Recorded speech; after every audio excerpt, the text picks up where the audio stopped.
कार्यक्रम आता है, मोदी जी लेके आते हैं परीक्षा पे चर्चा। सही सही। तो सर आप इसमें क्या कहना चाहेंगे, क्या एक दिन की चर्चा से कुछ हो सकता है? बार बार कहूंगा आपके चैनल के माध्यम से कि गार्जियन का बहुत बहुत अहम रोल है जी। लड़का अपने माँ बाप से मैं ऑनलाइन पढ़ूंगा, ऑनलाइन पढ़ने के बहाने वो पता चला इंस्टाग्राम चला रहा है, फेसबुक चला रहा है, स्नैपचैट चला रहा है, और गार्जियन को लग रहा है कि हमारा लड़का ऑनलाइन पढ़ा। भाई कहा जाए सच्चाई, कहते हैं लड़कियों का दिमाग मैथ और फिजिक्स में कम चलता है, आपका क्या मानना है? अक्सर क्लास में बोलता हूँ कि बेटा अपने आप को कभी किसी से कमजोर मत समझो। कोई होशियार और टॉपर पैदा नहीं होते, सब यही बनते हैं। सबसे बड़ा सपना है कि एक बार लाइफ में एक बार 100 में 100 आ जाए। मैं आपके चैनल के माध्यम से कहना चाहूंगा जिस लड़के ने 100 में 100 ले आया तो मैं उसे कंधे में जरूर बैठाऊंगा। आप शिक्षक हैं, बहुत अच्छे हैं, नो डाउट उसमें। बताइए सबसे ज्यादा बताइए क्वालिफिकेशन की, आपकी क्या क्वालिफिकेशन है? तो आपने डिग्री कह दी, लड़के तो परसेंटेज के पीछे अपनी जी जान लगाए हुए हैं, उसके माँ बाप कहते हैं परसेंटेज बेटा परसेंटेज अच्छी बनाओ, मैं स्कूटी दिला दूंगा। लेकिन मैं पूरे बैच में कहता हूँ कि ये बैनर में लगी फोटो वगैरह ये कुछ दिन की खुशी होती है, आपकी मेहनत आपकी योग्यता ही आपको आगे लेके जाएगी। जी। मेरे पापा जी होम ट्यूशन पढ़ाते थे जी। मेरे पापा जी के जो पापा जी थे वो 4 भाई थे, चारों सरकारी टीचर, उनके पिताजी भी सरकारी टीचर। मतलब आनुवंशिक लक्षण। हाँ, और हम तीनों भाई भी जब तक की टीचिंग मेरे खून में है। तो क्या आपने आप में सेटिस्फाई है कि आपके 2 भाई गवर्नमेंट टीचर हैं, आप प्राइवेट हैं? कभी ये फीलिंग हुई? मैं अपने बैच में ही बोलता हूँ, हमेशा बोलता हूँ कि बेटा कोचिंग मेरे लिए बिजनेस नहीं है जी, मेरे लिए तुम लोग मेन। ऐसे डरते हैं जिनने साल भर पढ़ाई नहीं की है, क्या कोई आपके पास ऐसा शॉर्ट तरीका है कि वो पास हो जाए? शिक्षक और रास्ता दोनों एक जैसे होते हैं, जो बिना किसी भेदभाव के अपनी अपनी मंजिल तक उनको ले जाते हैं। आज हमारे साथ इस खास पॉडकास्ट में मौजूद रहने वाले हैं बांदा शहर के मशहूर, बांदा शहर में अपने फिजिक्स सब्जेक्ट के दम पर अपनी चर्चा में रहने वाले हमारे साथ हैं अंकित दीक्षित जी। सर बहुत बहुत स्वागत है हमारे इस खास पॉडकास्ट में। जी सर। सर कैसे हैं सर? अरे सर बढ़िया है सर। सर अब बात आती है, आप एक शिक्षक हैं, मैंने जितना आपके बारे में जाना, जितना मैंने आपको सर्च किया, जितना बच्चों से जाना, ये चीज़ें आए कि फिजिक्स सब्जेक्ट आप पढ़ाते हैं। जी जी। फिजिक्स सब्जेक्ट ही क्यों, क्या है फिजिक्स सब्जेक्ट? सर जी अगर सही बताऊं, वैसे तो मैं कोचिंग में भी नहीं सर सही बताना ही पड़ेगा, बच्चों के सामने भी मैं बोलता हूँ जी। ये विषय चुनने का आप ये भी कह सकते हैं कि एक तरह से लालच जी, क्योंकि मैंने जब कोचिंग शुरू करी जी तो मैं मैथ और फिजिक्स दोनों पढ़ाता था जी। और देखा जाए तो मैथ मेरा फेवरेट विषय था, मेरे इंटरमीडिएट में नंबर भी मैथ में ही ज़्यादा आए थे जी। मैथ और फिजिक्स दोनों पढ़ाता था क्योंकि लगभग दोनों एक दूसरे के पूरक हैं जी। कोई भी बंदा अगर मैथ में एक्सपर्ट है तो फिजिक्स आराम से सीख जाता है जी। तो जब 2 विषय लेकर चल रहा था तो टाइमिंग प्रॉब्लम आने लगी जी कि किस टाइम किसको पढ़ाया जाए जी। और कई मेरे सीनियरों ने मुझे सलाह दी कि आपको आगे बढ़ना तो एक विषय ही चुनना पड़ेगा जी।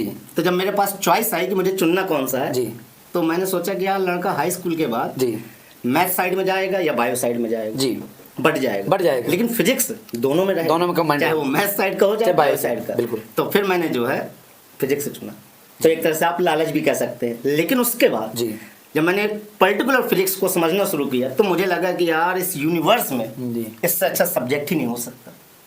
वाकई में बहुत बहुत अच्छा विषय है और अगर मैं पढ़ा दूं, मतलब मैं ये नहीं कह रहा कि मैं बहुत अच्छा पढ़ा लेता हूँ, लेकिन हाँ जितना मुझे आता है कॉन्फिडेंस है। हाँ हाँ जी। अगर मैं पढ़ा दूं जी और लड़का 2 या 3 दिन मुझसे पढ़ ले मेरी 1 घंटे की क्लास जी, तो वो फिर पढ़े चाहे ना पढ़े जी, लेकिन वो कहेगा कि हाँ यार ये बंदा है वाकई में दमदार पढ़ाता है।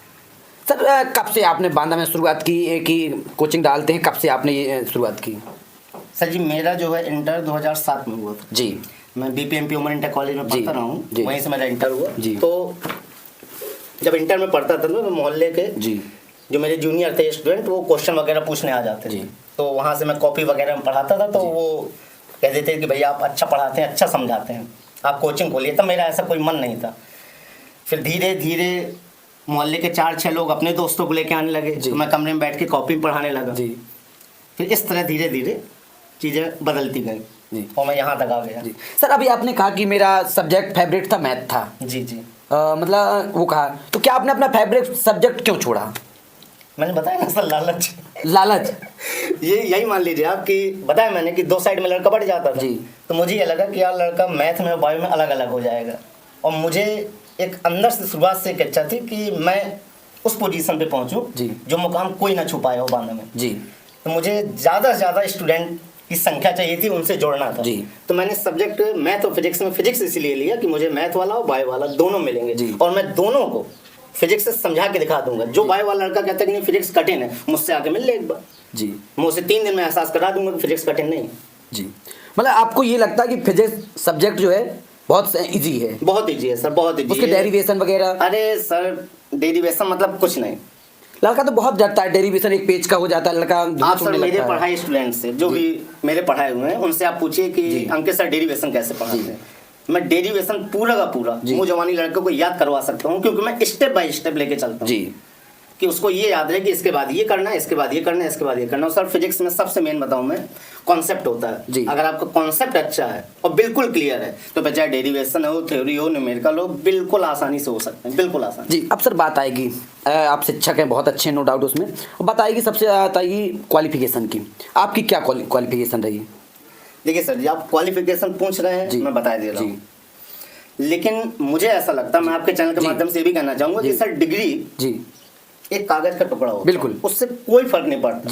ठीक, मैंने एमएससी करी, लेकिन अगर कोई मुझसे कहे कि सर आपने एमएससी करी मतलब आपको बहुत ज्यादा नॉलेज हो, तो एमएससी की कोई भी चीज मेरे पढ़ाने में इंटरमीडिएट की फिजिक्स में यूज नहीं होती। कोई भी बंदा कह दे कि मैंने बीटेक किया, मैंने एमटेक किया, मैं ज्यादा अच्छा पढ़ा लूंगा, ऐसा कुछ भी नहीं है। डिग्री कुछ नहीं, वो केवल कागज का टुकड़ा है बस। तो आपने डिग्री कह दी, लड़के तो परसेंटेज के पीछे अपनी जी जान लगाए हुए हैं, उसके माँ बाप कहते हैं परसेंटेज बेटा परसेंटेज अच्छी बनाओ, मैं स्कूटी दिला दूंगा, ये कर दूं। तो आप क्या कहना चाहेंगे एक शिक्षक के तौर पर? सर जी मेरा ऐसा मानना है कि परसेंट नंबर ये सब कुछ नहीं है, कुछ दिन की खुशी होती है कि मेरे लड़के के इतने नंबर आ गए। हम भी मान लीजिए बच्चों का बैनर में फोटो लगा देते हैं, लेकिन मैं पूरे बैच में कहता हूँ कि ये बैनर में लगी फोटो वगैरह ये कुछ दिन की खुशी होती है। आपकी मेहनत, आपकी योग्यता ही आपको आगे लेके जाएगी। सब्जेक्ट में अगर आप होशियार हैं, अच्छे हैं, तो जरूरी नहीं है कि आपके बोर्ड में नंबर अच्छे नहीं आए तो आप लाइफ में कुछ नहीं कर पाएंगे। मैंने सर एक से एक स्टूडेंट मैंने देखे जिनके फिजिक्स में 60 नंबर 65 नंबर है, और कुछ हैं जो 85-90 लिए हैं, लेकिन 60-65 वाला आज की डेट में गवर्नमेंट जॉब कर रहा है, 80-85 वाला बैठा है। जी सर अब बात आएगी, क्या आपने कभी गवर्नमेंट जॉब के लिए ट्राई किया? कभी नहीं सर। क्यों? मुझे मतलब कोचिंग पढ़ाना इतनी पसंद है सर, मुझे ऐसा लगता है टीचिंग मेरे खून में है। अगर आप जैसे मेरे बारे में पता करें, मेरे पापा जी होम ट्यूशन पढ़ाते थे। मेरे पापा जी के जो पापा जी थे वो 4 भाई थे, चारों सरकारी टीचर, उनके पिताजी भी सरकारी टीचर, मतलब आनुवंशिक लक्षण। हाँ, और हम तीनों भाई भी टीचर ही है, बस दोनों गवर्नमेंट जॉब में है और मैं कोचिंग पढ़ा रहा हूँ। तो मुझे ऐसा लगता है कि टीचिंग मेरे खून में है। तो क्या अपने आप में सेटिस्फाई है कि आपके 2 भाई गवर्नमेंट टीचर हैं, आप प्राइवेट हैं? कभी ये फीलिंग हुआ मैं भी सरकारी टीचर होता, मैं भी वो चीजें होती? यार सर सही बताएं सर जी, अभी तक तो नहीं लगा। आप बार बार पूछेंगे तो शायद मुझे लगने लगे, लेकिन मुझे ऐसा लगता है कि मैं अपने प्रोफेशन में बहुत परफेक्ट हूँ और खुश भी हूँ। अब सर बात आती, बांदा शहर में बहुत से टीचर हैं, फिजिक्स के बहुत से सब्जेक्ट हैं, आप ही क्यों, आपको ही लड़का क्यों चुनता है? क्या खास बनाता है आपको ऐसा? सर जी मुझे ऐसा लगता है कि इस बात का जवाब मैं नहीं, इस बात का जवाब मुझसे पढ़ा हुआ स्टूडेंट ज्यादा अच्छा दे सकता है कि वो केवल 2 या 3 दिन मेरी क्लास में बैठ जाए, पढ़ ले, और मैं जो पढ़ाऊँ ईमानदारी से देखता रहे, तो मेरे ख्याल से कि उसकी पहली चॉइस मैं ही बनूंगा हमेशा। ये केवल पढ़ाने की कला है और कुछ नहीं। बिल्कुल सर, आप ही कोचिंग में कभी आएंगे तो बच्चों से जरूर मिलेंगे। बिल्कुल सर, कोई भी मेरा फीडबैक लीजिए, स्टूडेंट मेरे यहाँ 2 या 3 दिन पढ़ ले, फिर उससे पूछिए बताओ कैसा पढ़ाया सर ने, तो मुझे नहीं लगता कि वो कोई भी नेगेटिव पॉइंट बोल सकता है। कभी सर आपने ऑनलाइन पढ़ाने का प्रयास किया? क्योंकि आजकल तो ऑनलाइन का ज़माना है, हर टीचर ऑनलाइन में आना चाहता है, कभी ऑनलाइन का प्रयास किया? सर जी ऑनलाइन का मुझे ऐसा लगता है कि लड़का स्टूडेंट लाइफ में ये सोशल मीडिया से जितना दूर रहे उतना ही अच्छा है। मुझे नहीं लगता मैं ऑनलाइन में आने का कभी मन हुआ मेरा। मैं अपने स्टूडेंट के साथ आई कांटेक्ट में हूँ, मुझे उसमें ज़्यादा मजा आती है कि हम सामने से बात कर सके, मैं उसके गले में हाथ डाल के उससे पूछ सकूँ कि बेटा प्रॉब्लम क्या है ये बता। आप फोन में ऐसा नहीं कर सकते। मतलब आपका क्या कहना, मतलब ऑफलाइन ही ज़्यादा बेहतर है? हाँ, मुझे ऐसा लगता है ऑफलाइन पढ़ाना ही ज़्यादा बेटर है। अपने स्टूडेंटों को क्या सलाह देते हैं कि मतलब ऑफलाइन ज़्यादा बेहतर रहेगा? जैसे 2 ऑप्शन आपके पास हैं कि ऑनलाइन पढ़ें या ऑफलाइन, क्योंकि ऑफलाइन में तो टाइम भी बर्बाद होता है सर, बच्चा ऑनलाइन पढ़ेगा तो अपने घर में पढ़ेगा बैठ के। सर मैं सही बताऊं, जब तक आपके टीचर से आई कांटेक्ट, बॉडी कांटेक्ट इस तरह नहीं होगा तो आप सब्जेक्ट में मतलब वो चीज़ नहीं आ पाएगी। फोन से आप देख रहे हैं तो ऐसा लगता है कोई फिल्म चल रही है, जब मन चला आपने स्टॉप कर दिया, वो अपना कोई दूसरा काम कर दिया, तो ऐसे नहीं हो पाता सर। लेकिन ऑफलाइन में आप बैठे हो तो आपको 1 घंटे यहाँ देखना ही है, आपको पूरा फोकस करना ही है, क्योंकि यहाँ पे वीडियो स्टॉप नहीं हो सकता बीच में, यहाँ तो चलेगा 1 घंटा पूरा चलेगा। सर बात आती है कि आप एक छोटे लेवल से एक बांदा में एक ब्रांड नाम आपका चलने लगा, कितनी संघर्ष रहा, कितना मेहनत रहा, कितना चीज़ें सब ये कैसे पहुँच पाई इतनी? सर जी मैं सही बताऊँ, किसी भी टीचर की सबसे बड़ी ताकत उसके स्टूडेंट होते हैं। बिल्कुल, तो मुझे ऐसा मानना है, मैं आपके चैनल के माध्यम से ये भी कहूँगा और सारे अपने स्टूडेंटों को दिल से थैंक्स बोलूँगा, उन्होंने बहुत बहुत बहुत सपोर्ट किया मेरा, बहुत ही ज़्यादा। उनका ही है जो भी कुछ आज मेरा नाम है वो उन्हीं की वजह से है। मैं अंकित दीक्षित बना अपने स्टूडेंटों के दम पे, तो उनको मैं दिल से थैंक्स बोलूँगा, उनका बहुत बड़ा योगदान है। जी। आपकी कोचिंग की स्टार्टिंग कैसी हुई? क्योंकि जब भी स्टार्टिंग कोई होती है जीरो से होती है, तो आपकी कैसी हुई? क्या हाई लेवल से हुई या फिर जीरो से? नहीं सर जी, कैसे हुई? जीरो से ही शुरुआत हुई। मेरा इंटर 2007 का जी बीपीएमपी उमर इंटर कॉलेज है बांदा में, वहाँ पढ़ता था मैं जी। 2007 में इंटर में जब पढ़ रहा था तो मेरे मोहल्ले के जो छोटे बच्चे थे जी, कक्षा 9 के 10 के जी, तो ये क्वेश्चन पूछने आ जाते थे जी आपसे। हाँ जी।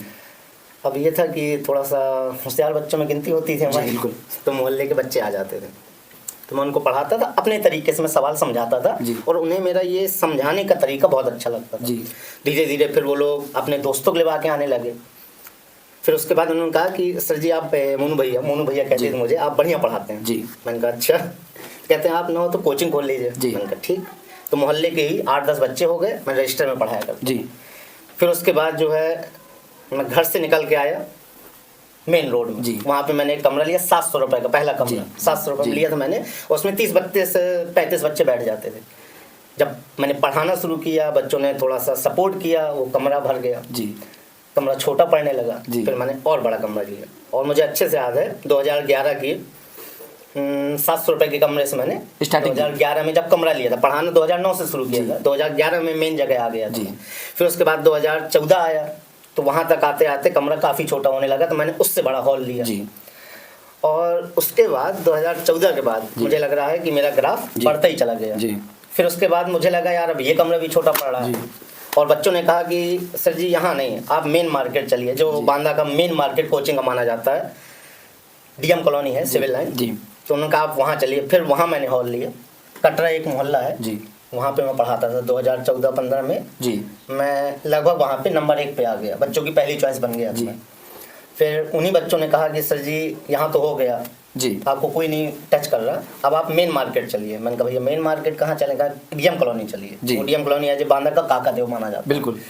तो मैंने कहा चलो ठीक है, कानपुर से तुलना होगी काका देव की। डीएम कॉलोनी मेन हब है कोचिंग जी।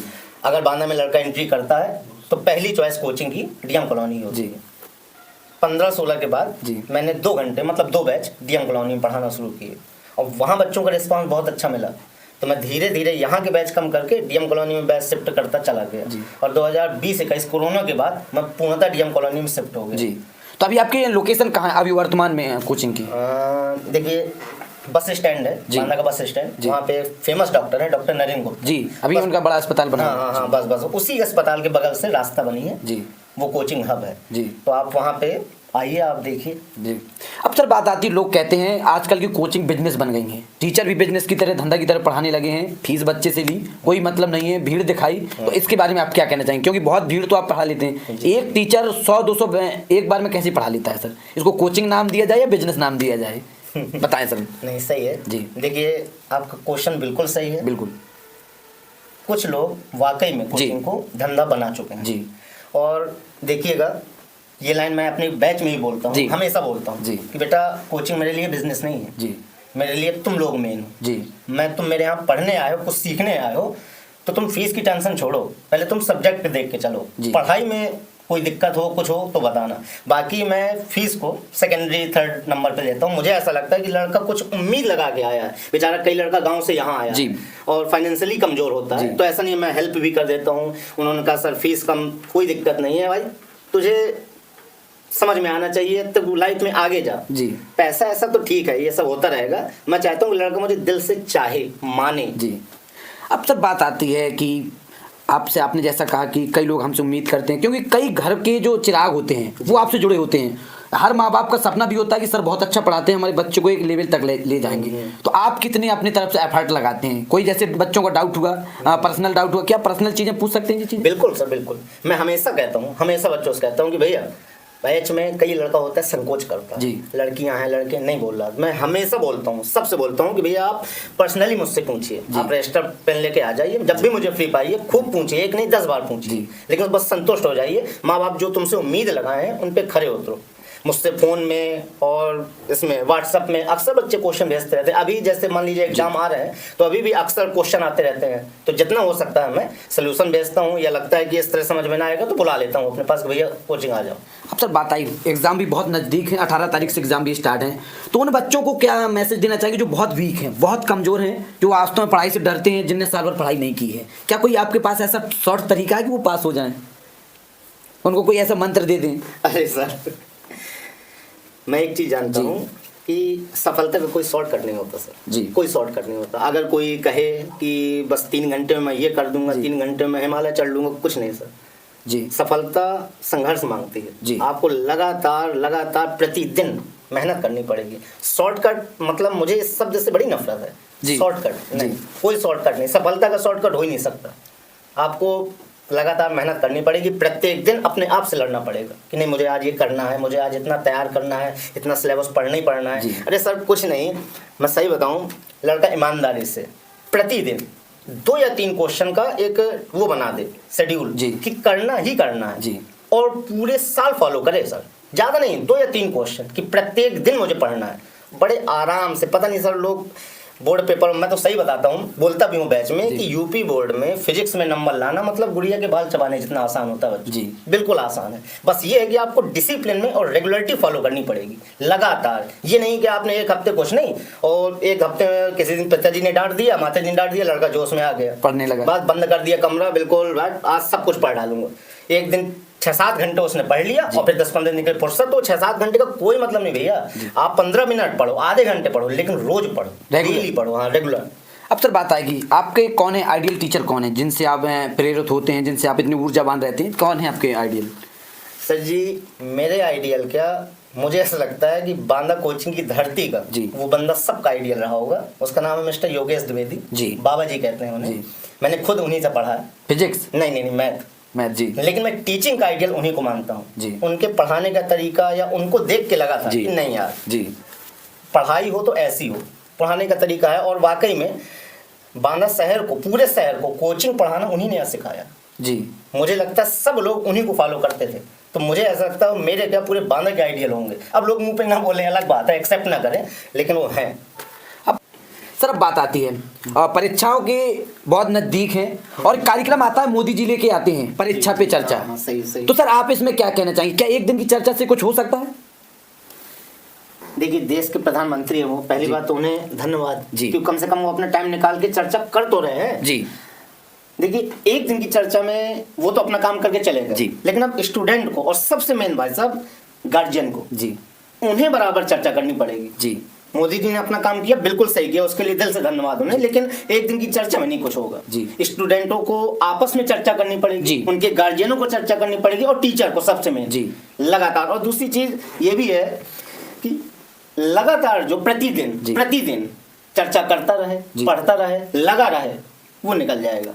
एक दिन की चर्चा में मोदी जी का बिल्कुल सही है, उन्होंने बिल्कुल सही काम किया, तो कम से कम वो चर्चा कर तो रहे हैं। हाँ स्टूडेंटों को सोच तो रहे हैं, हाँ स्टूडेंटों के बारे में सोच रहे हैं, लेकिन स्टूडेंट को चाहिए कि वो पढ़े, प्रतिदिन चर्चा करें। और सबसे मेन गार्जियन, देखिए लड़का हमारे पास 1 घंटे के लिए आ गया, हमने अपना काम कर दिया जी। अब वो जो भी कम से कम 15 घंटे तो घर में रह ही रहा है, तो गार्जियन को सबसे मेन मैं कहूंगा कि गार्जियन उसको बराबर वॉच करना है अपने लड़के को कि ये क्या कर रहा है। अगर ये फोन चला रहा है तो पढ़ाई के बहाने फोन में कुछ और तो नहीं देख रहा है। तो अगर गार्जियन सचेत है, एक्टिव है, तो लड़का आगे निकल जाएगा। अब सर बात आती है आजकल का गार्जियन जो होता है बच्चा को फीस दे देता है, आपने अभी जैसे बात की, फिर वो टीचर से कभी मिलने नहीं आता। क्या आपसे कोई गार्जियन ऐसे आते हैं जो अपने बच्चे को बार बार आपसे पूछें कि हमारा बच्चा पढ़ने में कैसा है? कभी आप वैसे? देखिए सर जैसे बांदा में है जी, तो मोस्टली लड़का यूपी बोर्ड का आज की डेट में गांव से आता है बांदा पढ़ने, तो अब उनके गार्जियन तो नहीं आ सकते जी अपने काम धंधा छोड़ के, लेकिन जो लोकल के हैं जी, तो मैंने देखा कि कुछ गार्जियन बहुत एक्टिव हैं जी। वो हर 15 दिन 20 दिन में आते हैं, बच्चे के बारे में पूछते हैं, तो लगता है कि नहीं चलो हम सही बताएं सर जी। मैं बार बार कहूंगा आपके चैनल के माध्यम से कि गार्जियन का बहुत अहम रोल है जी, कि वो अपने बच्चे के लिए कितना एक्टिव है जी। वो अगर बराबर अपने बच्चे को वॉच कर रहा है, गलत चीज में रोक रहा है, टोक रहा है, तो ये बहुत अच्छी चीज है। अब सर बात आती है सोशल मीडिया की आती है, आप क्या बच्चों को सजेशन देंगे? क्योंकि आजकल का बच्चा सोशल मीडिया में इतना ज्यादा घुस गया है, उसके पास किताब हो या ना हो, हाथ में मोबाइल होगा, लड़कियों के हाथ में मोबाइल होगा, आप सोशल मीडिया से कितना बच्चों को बचाएंगे, कैसे? बहुत बहुत बहुत बड़ा वायरस है सोशल मीडिया, मुझे ऐसा लगता है बहुत बड़ा वायरस जी। लड़का अपने माँ बाप से मैं ऑनलाइन पढ़ूंगा, ऑनलाइन पढ़ने के बहाने वो पता चला इंस्टाग्राम चला रहा है, फेसबुक चला रहा है, स्नैपचैट चला रहा है, और गार्जियन को लग रहा है कि हमारा लड़का ऑनलाइन पढ़ रहा है। भाई साहब 5-5, 6-6 घंटे लड़का किताब के सामने आधे घंटे बैठेगा, उसको नींद आ जाएगी। 5-5, 6-6 घंटे ऑनलाइन क्लास के बहाने लड़का फोन पे चल रहा है, जाने क्या क्या देख रहा है। तो इससे कुछ नहीं, आपको जो है फोन से ज्यादा किताबों से प्यार करना पड़ेगा। मुझे ऐसा लगता है किताबें ज्यादा बेस्ट सिखा देंगी आपको अपेक्षा फोन की। अब सर मस्त कहावत भी है, तो कहावत कहा जाए या सच्चाई? कहते हैं लड़कियों का दिमाग मैथ और फिजिक्स में कम चलता है, आपका क्या मानना है? अरे नहीं सर, हमारे देश की लड़कियां बहुत काबिल है, बहुत होशियार हैं, बहुत आगे बढ़ रही हैं। ये कहावत पूर्णतः गलत है। लड़कियों का दिमाग खूब तेज चलता है, खूब चलता है, और मैथ फिजिक्स सब में। मेरे यहाँ बहुत सी लड़कियां हैं जो अच्छी स्टूडेंट हैं, अच्छे नंबर लाती हैं, तो मैं इस कहावत को मैं तो नहीं मानता। अगर लड़के का दिमाग चलता है तो उतना लड़कियों का भी दिमाग चलता है, ऐसा नहीं, दोनों बराबर। अब सर जैसे कोई कमजोर बच्चा होता है तो उसको आप कैसे मोटिवेट करते हैं? सर कमजोर बच्चा क्या बच्चा कमजोर होता है, उसकी मानसिकता कमजोर होती है? बस पॉइंट पकड़ा आपने, बिल्कुल सही है। लड़का कोई भी होशियार और कमजोर नहीं होता, वो यहाँ से हारे रहता है। वो खुद को एक्सेप्ट कर लेता है कि अरे यार मैं तो पढ़ने में होशियार नहीं हूँ, मेरा तो कुछ हो ही नहीं सकता। नहीं, मन के हारे हार है, मन के जीते जीत। आप यहाँ से स्ट्रांग रहो। मैं ये लाइन अक्सर क्लास में बोलता हूँ कि बेटा अपने आप को कभी किसी से कमजोर मत समझो। कोई होशियार और टॉपर पैदा नहीं होते, सब यहीं बनते हैं। तो आप केवल यहाँ से स्ट्रांग रहिए कि नहीं, आई कैन डू इट, मैं कर सकता हूँ, तो आप जरूर कर लोगे। सर अब बात आती है आपकी कोचिंग का स्कोर कार्ड कैसा रहता है? क्योंकि बच्चे जो आजकल आते हैं तो स्कोर कार्ड देख के ही आते हैं, तो आपका कोचिंग का स्कोर कार्ड कैसा रहा? देखिए सर, मैं पहले भी कह चुका हूँ, अभी भी कह रहा हूँ कि मैं नंबरों को बहुत ज़्यादा महत्व नहीं देता। लड़के के आगे अच्छी बात है, नहीं आए अच्छी बात है, नंबरों के पीछे ज़्यादा भागना नहीं चाहिए। लेकिन अगर आप पूछ रहे हैं तो मैं बांदा के कोचिंग इतिहास में रिकॉर्ड बना चुका हूँ। 99 नंबर फिजिक्स में लाऊं, मतलब लोगों का सपना वो सच हो चुका है। मेरे यहाँ से 2 बार 99 नंबर आ चुके हैं, एक 2013 में और एक 2022 में। मतलब 99 नंबर भी? 99 नंबर फिजिक्स। क्या सर फिजिक्स? एक बार तो ऐसा भी हुआ था, अभी 2-3 साल पहले की बात है, कि मेरी कोचिंग में 97 की झड़ी लग गई थी। कम से कम 15 लोगों के 97 नंबर, 15 लोगों के 97 नंबर एक ही साल में? एक ही साल में सर। कभी 100 में 100 आ सकते हैं सर? कभी आपका सपना रहा है? अरे बिल्कुल सर, बिल्कुल। मुझे ऐसा लगता है कि ये मेरा कोचिंग इतिहास का, कोचिंग कैरियर का सबसे बड़ा सपना है कि एक बार लाइफ में, एक बार 100 में 100 आ जाए। मैं आपके चैनल के माध्यम से कहना चाहूंगा, जिस लड़के ने 100 में 100 ले आया तो मैं उसे कंधे में जरूर बैठाऊंगा अपने। मतलब हर टीचर का सपना होता है कि मैं तो जहाँ भी हूँ, क्योंकि मैंने पहले भी बोला है, और रास्ता और टीचर एक जैसे हैं। खुद तो वहीं रहते हैं, लेकिन जो उनसे जुड़ता है या उसमें चलता है उसको मंजिल तक पहुँचा देते हैं। बिल्कुल सही। तो ये रहे हमारे साथ मिस्टर अंकित दीक्षित जी रहे, जिन्होंने बहुत शानदार अपना बच्चों को मोटिवेट किया। परीक्षा में चर्चा भी हुई।